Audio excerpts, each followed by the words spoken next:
Señor Presidente,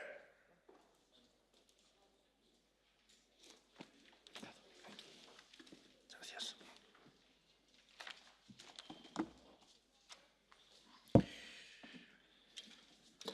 Muy buenas tardes. Se reanuda la sesión. Están disponibles el acta de la sesión de ayer y los textos aprobados en ella. Si alguien desea intervenir al respecto, de no ser así, se da por aprobada el acta. Muchas gracias. Pasamos al primer punto del orden del día relativo a las declaraciones del Consejo y de la Comisión sobre independencia del Poder Judicial en Polonia. Permítanme que informe a sus señorías, antes de nada, de que no se aplicará a este debate ni el procedimiento de solicitud incidental de uso de la palabra, tanto en el catch the eye ni en el de la tarjeta azul. Sin más preámbulo, toma la palabra en nombre del Consejo la señora Panayotova.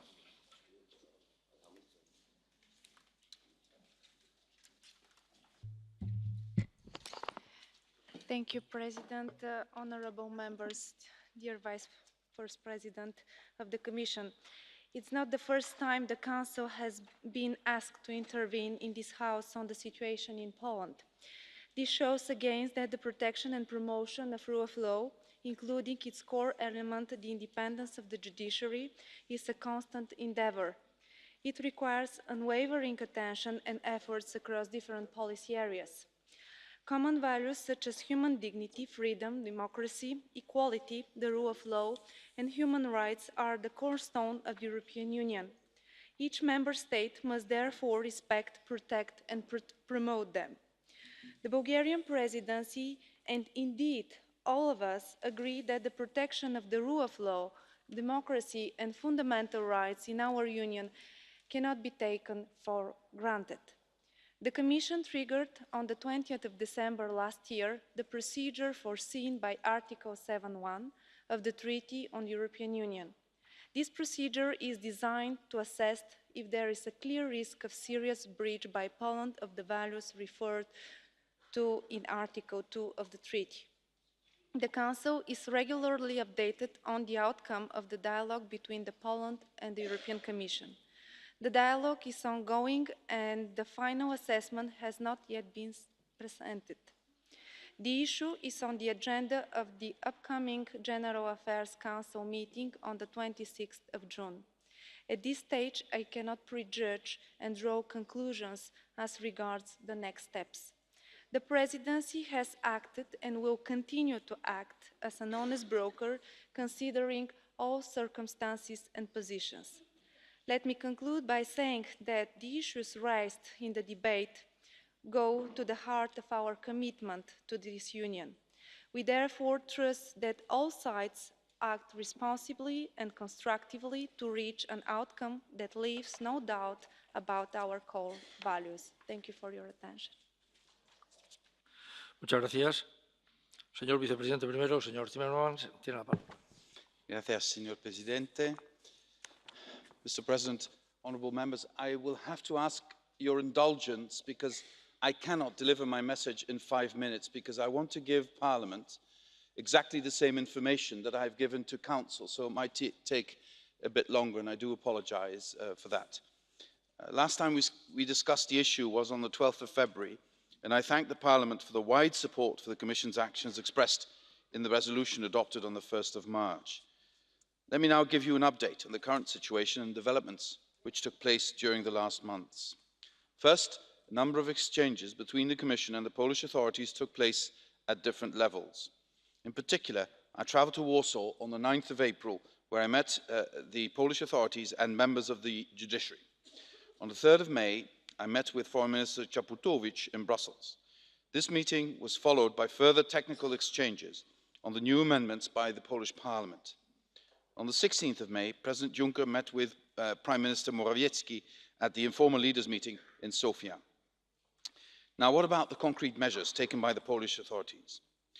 3 laws were adopted in April, amending the law on the Supreme Court, the law on ordinary courts organisation, and the law on the National Council for the Judiciary.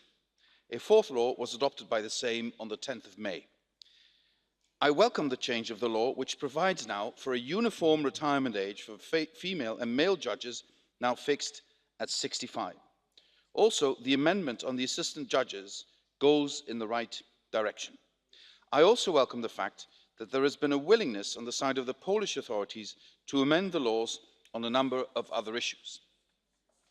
However, I regret to inform you that overall, and despite all of these legislative changes, key concerns which the Commission identified in the recent proposal remain unaddressed. I can summarise the situation as follows.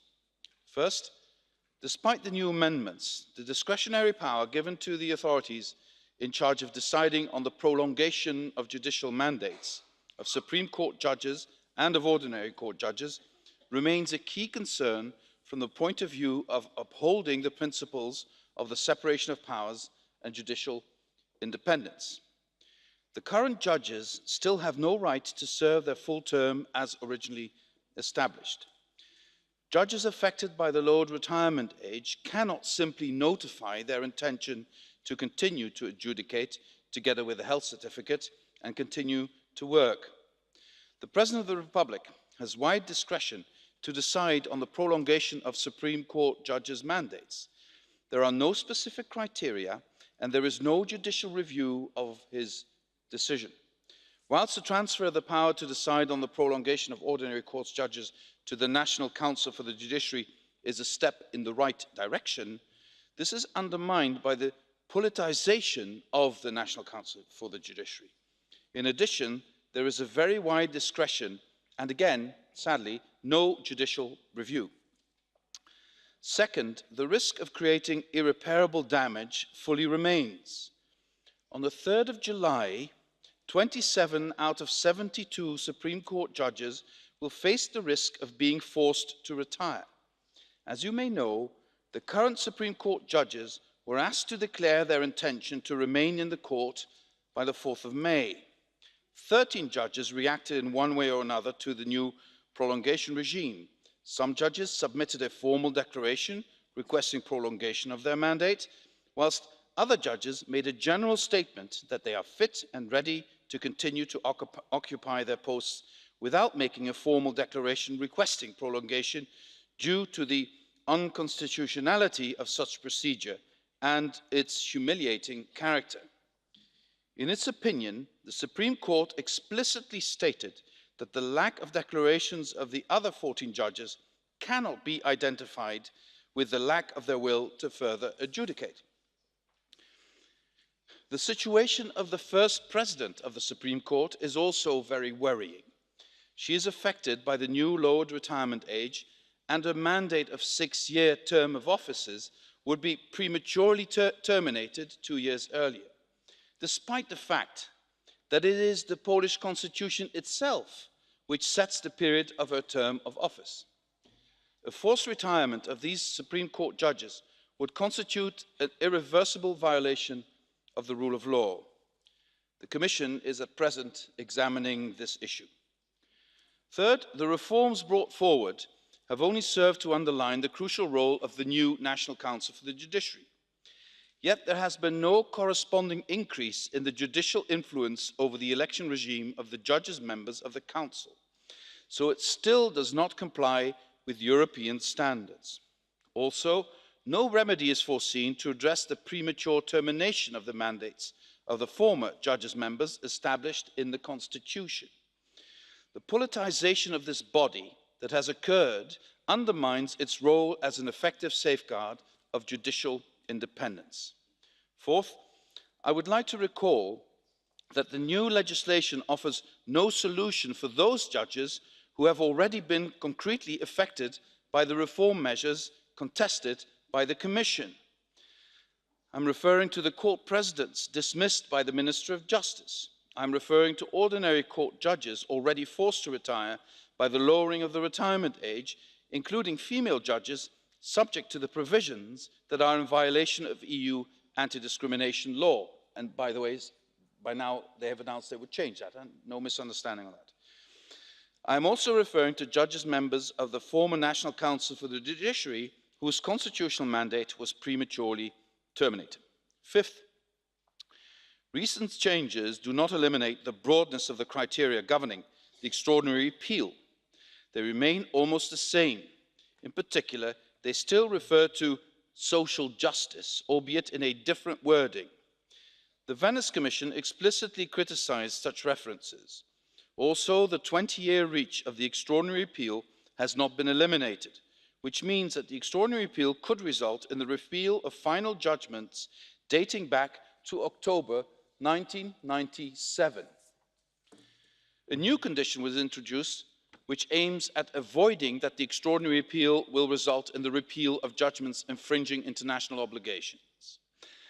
But this condition lacks real impact, as such repeal is nevertheless possible if justified by principles or rights established in the Polish constitution. This could even justify, for example, the repeal of final judgments by Polish courts applying EU law as interpreted by the case law of the Court of Justice of the EU. Sixth, also other key issues underlined in the recent proposal and the fourth rule of law recommendation have not been addressed. As to the disciplinary regime, new provisions render it in practice hardly possible for current Supreme Court judges to participate from the start as judges in the disciplinary chamber. The 3 Constitutional Tribunal judgments of 2016 remain to be published as such, without any additional qualifications about their legality from the legislative or executive powers. They have been published now, but with a disclaimer that they are, and I quote, findings delivered in breach of law. No legislative changes were made to address the concerns expressed in the recent proposal in order to restore the independence and legitimacy of the Constitutional Tribunal. Sadly, the Commission can only conclude that the 4 new laws adopted in April and May are not by themselves sufficient to remove the existing concerns and are not sufficient to eliminate the clear risk of a serious breach of the rule of law. The measures the Polish authorities have continued to implement over the past 6 months have already created damage and are continuing to do so. After the Constitutional Tribunal and the National Council for the Judiciary, it is now the Polish Supreme Court which is at risk of coming under political control.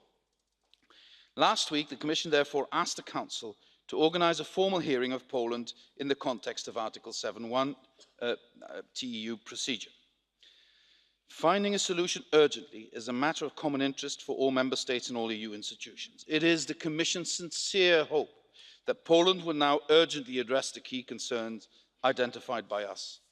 In particular, it is indispensable that urgent action be taken by the Polish government to address the situation of the Supreme Court judges before the 3rd of July, because that is when the decisions about the retirements become final.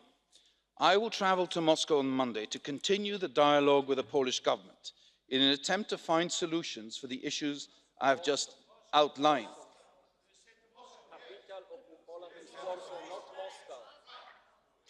That is an incredible mistake. That has never happened to me before. I do apologize. Sir, if you knew anything of my personal history, you would not have made that remark. Yes. If you knew anything about my personal history, sir, you would not have made that remark. As I said, I will travel to Warsaw on Monday to talk to the Polish government. You know, the Commission is the guardian of the treaties. That is our role. But we do this in a cooperative sphere. I continue to believe that it is through dialogue that we need to solve these problems. But I also continue to believe that dialogue needs to lead to concrete results so that we can remove the threat to the rule of law and that we can restore the independence of the judiciary. Thank you very much, Mr. President. Muchas gracias, señor vicepresidente.